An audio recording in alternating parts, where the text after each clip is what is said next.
militaires et policières. Quelle est votre réaction par rapport à cette mesure, surtout que vous êtes aussi juriste?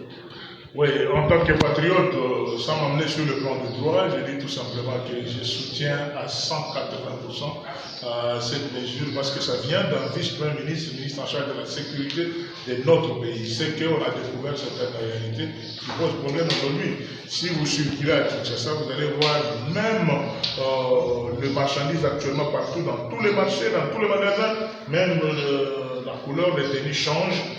Au lieu que ce soit même des drapeaux, mais c'est devenu maintenant, tout le monde est devenu militaire. Voilà. Oui, honorable, l'actualité oblige, on a remis les reliques, on a resté les reliques de Lumumba à la République démocratique du Congo.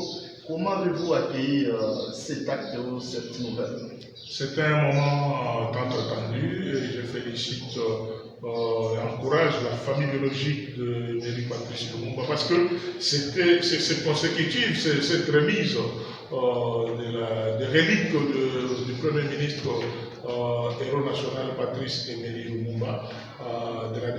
C'est une réplique à la démarche de la famille biologique. C'est comme ça, autour de tous ces procès, tout a été remis entre les mains de la famille, mais je félicite le gouvernement de la République, son excellence monsieur le président de la République, de s'être impliqué sur le plan matériel et organisationnel. Et avec notre avion, le Congo Airways, fait ce déplacement et de ramener tout ce qui se fait au niveau de la Belgique. Enfin, là, vous êtes sénateur, la session de mars s'est tirée récemment là. Comment vous avez passé cette session du début jusqu'à la fin? Oui, monsieur le journaliste, vous savez, c'est depuis 2006 que je suis au Parlement. Autrefois, j'étais député national, actuellement sénateur. C'est la première fois qu'on voit dans une session qu'une chambre ait voté, notamment le Sénat, ait voté plus de 27 lois, propositions et projets de loi en une session.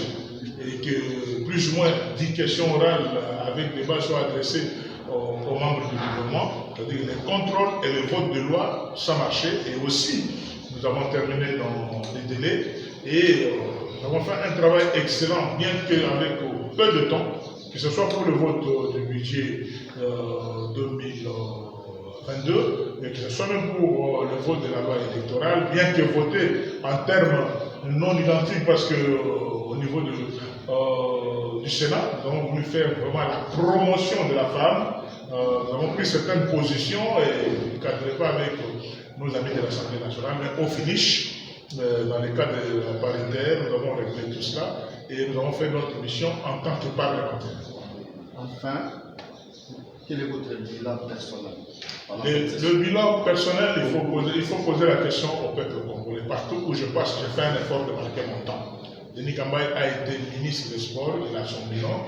Denis Kambaye a été gouverneur de Goma, du Cassel central, il a son bilan. Et aujourd'hui, pendant cette session parlementaire, je suis quand même maillot jaune du côté des contrôles parlementaires, avec autant de questions adressées aux membres du gouvernement sur l'essentiel de que demande le peuple, notamment les infrastructures, le courant, la sécurité, l'environnement et l'agriculture. Je crois que personnellement, je suis satisfait.